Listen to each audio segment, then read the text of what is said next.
নমস্কার বন্ধুরা, আজকের মহাবিশ্বের বার্তায় তোমাদের সকলকে স্বাগত। আশা করি ঈশ্বরের কৃপায় তোমরা সকলেই খুব ভালো আছো, সুস্থ আছো। তাহলে চলো বন্ধুরা, নতুন আরেকটি রিডিং শুরু করা যাক। এটিও একটি জেনারেল এবং কালেকটিভ টাইমলেস রিডিং হবে। তুমি যে কোনো সময় এই রিডিংটি দেখতে পারো। যতটা তোমার সঙ্গে মিলবে ঠিক ততটাই তুমি গ্রহণ করবে এবং বাকিটা ছেড়ে দেবে।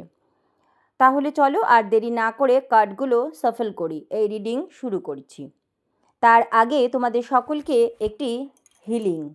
হে ইউনিভার্স, আমার যেসব ভিউয়ার্স এই ভিডিওটি এই মুহূর্তে দেখছে তাদের চারিপাশে যে কোনো নেগেটিভিটি যদি থাকে তা এই মুহূর্তেই নিজের উৎসে ফিরে যাক, 100 গুণ ফিরে যাক। আমার ভিউয়ার্সদের চারিপাশে সব নেগেটিভিটি এখনই কেন্দ্রে ফিরে যাক। যে কোনো নেতিবাচক শক্তি তাদের চারিপাশে থাকলে তা এখনই ফিরে যাক। 100 গুণ বৃদ্ধিতে ইউনিভার্সের ছত্রছায়া ও কৃপা সবসময় তোমার এবং তোমার পরিবারের ওপর বজায় থাকুক। ধন, মান, সম্মান, সুখ, শান্তি, সমৃদ্ধি সমস্ত কিছুতেই তোমার জীবন ভরে উঠুক। কোনো কিছুর অভাব যেন তুমি না বোধ করো। তোমার এবং তোমার পরিবারের সবার শরীর স্বাস্থ্য ভালো থাকুক। তো চলো রিডিং শুরু করছি। হে ঈশ্বর, দয়া করে গাইড করুন। যারা এই ভিডিওটি এই মুহূর্তে দেখছেন তাদের জন্য ঠিক কী মেসেজ ও গাইডেন্স দিতে চান। স্পিরিট গাইস, এঞ্জেল, দয়া করে গাইড করুন। আজকের প্রথম কার্ডটি খুবই শক্তিশালী। দেখো, এখানে রেজিস্ট্যান্স কার্ড এসেছে, দ্বিতীয় কার্ড রিস্ক, তৃতীয় কার্ড ডিরেকশন আর চতুর্থ কার্ড রুটিন। একটু এগুলো অ্যাডজাস্ট করে নেই। আশা করি এখন সব কার্ড পরিষ্কার দেখা যাচ্ছে। শুরু করছি বন্ধুরা। আজ প্রথম যে কার্ডটি এসেছে তা হলো রেজিস্ট্যান্স। এই কার্ড কোথাও না কোথাও সংঘর্ষের ইঙ্গিত দিচ্ছে, এক অন্তর্দ্বন্দ্বের কথা বলে। এই কার্ড দেখে পরিষ্কার বোঝা যাচ্ছে তুমি জীবনে অনেক কিছু সহ্য করেছো, আর এই প্রতিরোধ শুধু বাইরে ছিল না, ভেতরেও ছিল। তুমি এমন সব কিছু কষ্ট সহ্য করেছো যা বেশিরভাগ মানুষ কিন্তু মাঝপথেই হাল ছেড়ে দেয়। অনেকেই এমন পরিস্থিতি সহ্য করতে পারে না, মাঝপথেই হার মেনে নেয়। তোমার চারিপাশে মানুষ হোক, পরিবার, প্রতিবেশী বা যার সঙ্গেই তোমার দ্বন্দ্ব চলছিল, তোমাকে দমিয়ে রাখার চেষ্টা করা হয়েছিল, তোমার উন্নতি থামাতে চেষ্টা করা হয়েছে, কাজ নষ্ট করে দিতে চেয়েছিল, তোমার কণ্ঠস্বর স্তব্ধ করতে চেয়েছিল তারা। কিন্তু আমি দেখছি যারা এসব করার চেষ্টা করেছিল তারা ভেবেছিল তুমি ক্লান্ত হয়ে পড়বে, হাল ছেড়ে দেবে, থেমে যাবে বা তাদের চাপে ভেঙে পড়বে। কিন্তু তুমি ভাঙোনি। তুমি নীরবে সব সহ্য করেছো, বিষের মতো সব গিলে নিয়েছো নিজের ভেতরে, আর সেটাই আজ তোমার সবচেয়ে বড় শক্তি হয়ে গেছে। এই প্রতিরোধ তোমাকে দুর্বল করেনি, বরং আরও শক্ত, দৃঢ় করেছে। আর এই বিষটাই এখন তোমার শত্রুদের সবথেকে বেশি অস্থির করেছে। তারা ভাবতেই পারেনি যে তোমার মতো এত সাধারণ মানুষ এত বড় একটা ধাক্কা দিতে পারে। এই তাদের কল্পনার বাইরে ছিল, তাই এটা মেনে নিতে তারা এখন পারছে না। ভাবেইনি ঠিক এরকম হবে। তারা খেলা শুরু করেছিল না ভেবেই যে এটা জীবন কোনো খেলা নয়। এখনও কারো জীবন জড়িত থাকে তোমার সঙ্গে, যে খেলাটা খেলছে, তোমার কেরিয়ার নষ্ট করার চেষ্টা, তোমার পারিবারিক শান্তি নষ্ট করার, জীবনে অস্থিরতা তৈরি করা, সবই করছে। যে স্থিরতা ছিল সেটাকেও নষ্ট করার চেষ্টা করেছে, কিন্তু তারা ভুলে গিয়েছিল তাদের কাছে হয়তো এটা খেলা ছিল, কিন্তু এটা তোমার জীবন, গুরুত্বের বিষয়। তারা সেটাকে গুরুত্ব দেয়নি। তারা তাদের ঘৃণা ও রাগ আর হিংসা এতটাই অন্ধ হয়ে গিয়েছিল যে একবারও ভাবেনি এই খেলার ফল তাদের জন্য কতটা খারাপ হতে পারে। তখন তারা ভাবেনি। আর এখন যদি তুমি দেখো যে দ্বিতীয় কার্ডটি এসেছে, তাহলে রিস্ক কার্ড, যা বিষয়টিকে আরও পরিষ্কার করছে। যদি আমরা এই দ্বিতীয় কার্ডটি দেখি, রিস্ক স্পষ্টভাবে জানাচ্ছে যে তুমি সেই ঝুঁকি নিয়েছো তা তোমার শত্রুরা কখনো নেওয়ার সাহস পায়নি। তুমি নিজের কমফোর্ট জোন ছেড়েছো, তার বাইরে বেরিয়েও এসেছো। এমন এমন পদক্ষেপ তুমি নিয়েছো যা তারা কখনো কল্পনাও করেনি। তুমি নিরাপত্তার নামে নিজেকে স্বপ্ন হত্যাও করনি। ভয় থাকা সত্ত্বেও সামনে এগোনোর সিদ্ধান্ত নিয়েছো। তারা চেয়েছিল তুমি তোমার লক্ষ্য ভুলে যাও, তোমার স্বপ্ন ছেড়ে দাও, কিন্তু তুমি পিছিয়ে যাওনি। তুমি দৃঢ় ছিলে যে পরিস্থিতি যাই আসুক, তুমি শপথ নিয়েছিলে যে জয় না পাওয়া পর্যন্ত তুমি পিছিয়ে যাবে না। তোমার কাছে এটা শুধু জয়ের বিষয় ছিল না, এর থেকে উচ্চতর কিছু ছিল, আধ্যাত্মিক স্তর। দেখলে এটি নিজের সঙ্গে সংযোগ, নীরবে আসল উদ্দেশ্য খুঁজে পাওয়া। যে উপলব্ধিগুলো আগে কখনো হয়নি সেগুলো তুমি এই কঠিন সময় অনুভব করেছো। তোমার চোখেও জল এসেছে, একাকিত্বে কাটিয়েছো, সব সহ্য করেছো, ক্লান্ত হয়েছো, কান্না করেছো, ভেঙে পড়েছো, কিন্তু বাইরে কখনো প্রকাশ করনি। তারা বাইরে অনেক কিছু দেখানোর চেষ্টা করেছে, যেমন বলা হয় জীবনে কারো সঙ্গে তারা খেলছে, এতে বাহবা পাওয়ার কিছু নেই। তবুও এই কার্ড থেকে স্পষ্ট বোঝা যাচ্ছে যে তোমার জীবনে যে ব্যক্তি বা যাদের সঙ্গে তোমার দ্বন্দ্ব চলছে তাদের চিন্তাধারা খুবই নিচু স্তরের, এবং তারা বাইরে তোমার ইমেজ নষ্ট করার সর্বোচ্চ চেষ্টা করছে যাতে তারা মহান দেখায় আর তোমাকে ভুল প্রমাণ করতে পারে। কিন্তু এখন খেলাটা পুরো পাল্টে যাচ্ছে। এই কার্ড দেখাচ্ছে যে তোমার শত্রুরা ভেবেছিল তারা নিরাপদে খেলছে, তারা কখনো ধরা পড়বে না, তাদের কিছুই হবে না, তারা যেমন খুশি তেমন করবে।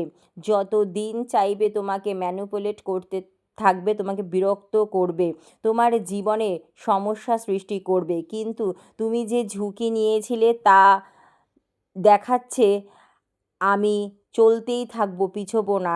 এই মনোভাবই তোমার খেলা বদলে দিয়েছে। যে ব্যক্তি বা শক্তি তোমার জীবনের সঙ্গে যুক্ত ছিল, স্পষ্ট বোঝা যাচ্ছে তারা যে খেলা শুরু করেছিল তার পরিণতি তাদের খুব খারাপ হতে চলেছে। আর এখন তাদের সব থেকে বড় ভয় এটাই যে তুমি যদি আরেকবার এগিয়ে যাও তবে তারা পিছিয়ে যাবে। তোমার একটি শক্তিশালী সিদ্ধান্ত তাদের অনেক হিসাব নষ্ট করে দিচ্ছে। জেনে বা না জেনে তুমি এমন কিছু পদক্ষেপ নিয়েছো যা তাদের সাজানো পরিকল্পনা ভেঙে দিচ্ছে। তারা ভাবতে শুরু করছে কেউ হয়তো তোমাকে সাহায্য করছে বা কেউ তোমার সঙ্গে যুক্ত হয়েছে, কিন্তু তারা জানে না যে সচেতন বা অচেতনভাবে তুমি যে সমর্থন পাচ্ছ তা মহাবিশ্ব থেকে পাচ্ছ। মহাবিশ্বের আশীর্বাদ তোমার উপর রয়েছে। তুমি সিদ্ধান্তগুলো এমনি এমনি নিতে পারছো না, তোমার উপর মহাবিশ্বের আশীর্বাদ রয়েছে। তোমার আত্মবিশ্বাসই তোমার সব থেকে বড় শক্তি। তোমার পিছনে কি চলছে তবুও সিদ্ধান্তগুলো তাদের পুরো খেলাই নষ্ট করে দিচ্ছে। আমি দেখছি অনেকেই বলবে এটা কাকতালীয়, যেন আন্দাজে নেওয়া কোনো সিদ্ধান্ত বা ঠিক নিশানায় লাগছে, এবং তাদের পুরো পরিকল্পনা ভেস্তে যাচ্ছে। আর এটা দেখে তাদের রাগ আরও বাড়ছে। কিভাবে তুমি বুঝবে তারা কি ঠিক করতে যাচ্ছিল? সত্যিই অজান্তে তুমি এমন সিদ্ধান্ত নিয়েছো যা পুরো খেলাই পাল্টে দিচ্ছে। তাই বলছি এটা ডিভাইন ইন্টারভেনশন। তুমি যখন মনে স্থির করলে যে তোমাকে এটা করতেই হবে, তখন তা এমনি এমনি হয়নি। যে প্রেরণা তুমি পেয়েছিলে, মনে মনে যে সংকল্প ভাবনা এসেছিল, তা যেন এঞ্জেলের আশীর্বাদ ছিল তোমার জন্য, যা তোমাকে সেই দিকেই চালিত করছে যা এঞ্জেলরা চাইছে তোমার জীবনে ভালোর জন্য, যাতে তাদের পরিকল্পনা নষ্ট হয়ে যায় এবং তুমি সুরক্ষিত থাকো। ইউনিভার্স তোমাকে আশীর্বাদ দিচ্ছেন, তুমি ইউনিভার্সের সুরক্ষা বলয়ের মধ্যে রয়েছো। জীবনের ক্ষতি থেকে এঞ্জেল তোমাকে বাঁচিয়েছে। এখন দেখো তোমার পুরো পথ পাল্টে যাচ্ছে। এবং তৃতীয় কার্ডটিও এসেছে ডিরেকশন বা স্পষ্টতা, সঠিক পথ, সঠিক দিক নির্দেশ করে।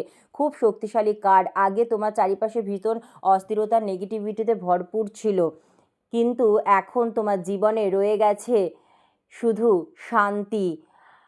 আর আগে ছিল অস্থিরতায় ভরা, এবং যে সমস্ত অস্থিরতা চলছিল সেগুলো সবই ওই ব্যক্তি তৈরি করা ছিল যারা খুব নেগেটিভিটি তোমার জীবনে ছড়াচ্ছিল, তোমার জীবনকে বিভ্রান্ত করার চেষ্টা করছিল। সেই সব মানুষ যারা ভুল পথে তোমাকে চালনা করার চেষ্টা করছিল। এমন কিছু মানুষ তোমার আশেপাশে ছিল যারা বলার জন্য তোমার আপনজন, কিন্তু তারা অন্য কিছু চাইতো।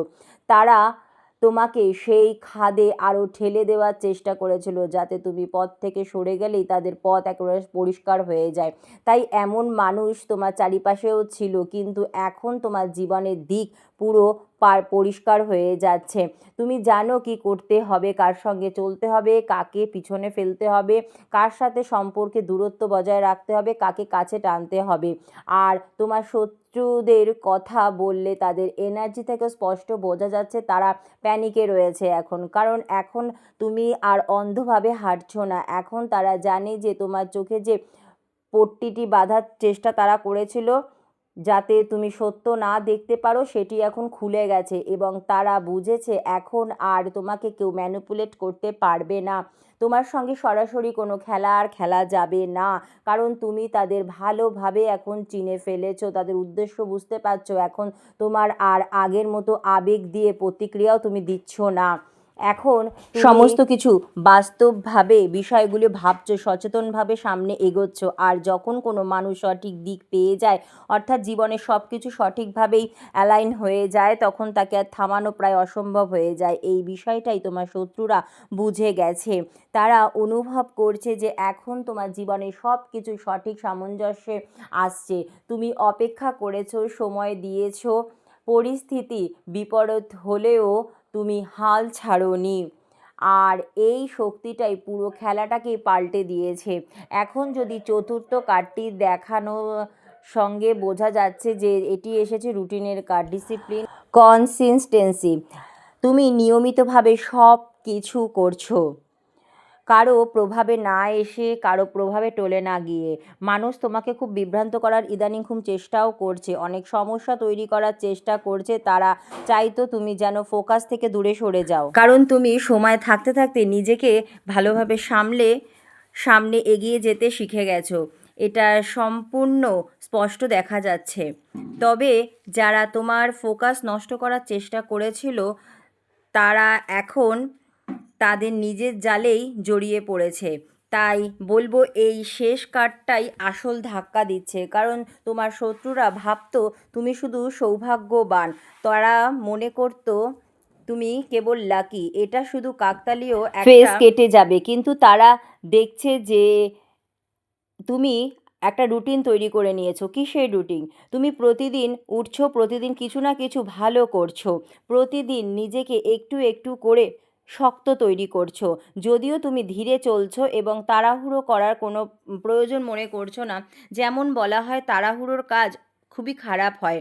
তাই তুমি ধীরে ধীরে সব কিছু ভালোভাবে সামলে নিয়েছো, একদম সঠিক দিকেই তুমি এগোচ্ছ। আর এই বিষয়টাই তাদের ভিতরে একদম অস্থিরতা তৈরি করে দিয়েছে, তাদের ভেঙে দিচ্ছে। কারণ প্রতিভাকে কখনো হারানো যায় না, কিন্তু তারা ভাবছে তোমার ভেতরে প্রতিভাকে হয়তো বাইরে প্রভাব দিয়ে তারা নষ্ট করতে পারবে, তোমাকে থামাতে পারবে। কিন্তু যা তোমার ভাগ্যে লেখা আছে সেটা তোমার প্রাপ্য, সেটা তোমার কাছে যে কোনো মূল্যেই আসবে, সেটা কেউ কেড়ে নিতে পারবে না।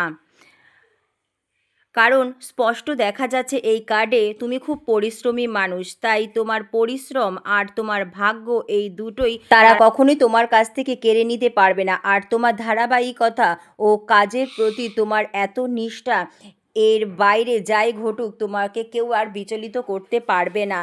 তাই তারা যত চেষ্টা করুক, আমি বলবো তোমার এই সাধারণ দৈনন্দিন প্রচেষ্টাই এখন তাদের পুরো কৌশল ভেঙে দিচ্ছে। সব কার্ড একসঙ্গে দেখে এখানে স্পষ্ট বোঝা যাচ্ছে যে বাইরে থেকে তুমি সাধারণ মনে হলেও তোমার চিন্তা, সাহস আর ধারাবাহিকতা মিলেই তোমাকে অসাধারণ করে তুলেছে। আর শত্রুরা কখনো ভাবেনি যাকে তারা হালকাভাবে নিয়েছিল, অবহেলা করেছিল, সেই মানুষই তাদের এখন ঘুম উড়িয়ে দেবে। এখন তারা বুঝতে পারছে তোমাকে অবমূল্যায়ন করাই ছিল তাদের সবথেকে বড় ভুল। স্পষ্ট বোঝা যাচ্ছে তুমি নীরব, তাদের প্রতি কোনো প্রক্রিয়া দিচ্ছ না, কিন্তু তোমার এই সাফল্য এত জোরে কথা বলছে যে আলাদা করে কিছু বলার প্রয়োজন নেই। ধন্যবাদ মহাবিশ্ব।